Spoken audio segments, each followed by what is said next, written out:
Yes, hello everyone, welcome to next Femite video tutorial. Now guys, for this episode I'm going to show you how to actually get the information related to the brand laptop or the model laptop you're using, and also the specs.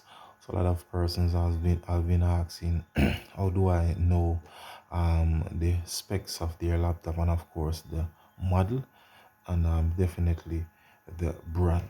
So this is a page that show you all of that, and I want to reach that page. All you need to do is to locate the Windows key, which is that there. So Windows plus R, and then in this dialog box you're gonna type in dxdiag. In the description section of the video we'll be typing out that for you. Once you would have done that, then click on OK.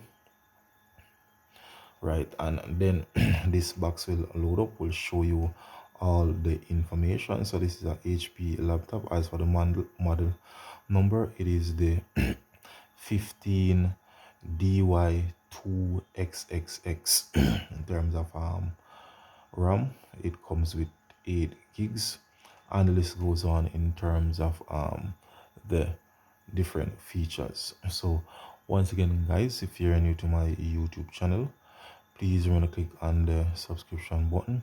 Of course, leave your comments in the comment section of the video and share the video.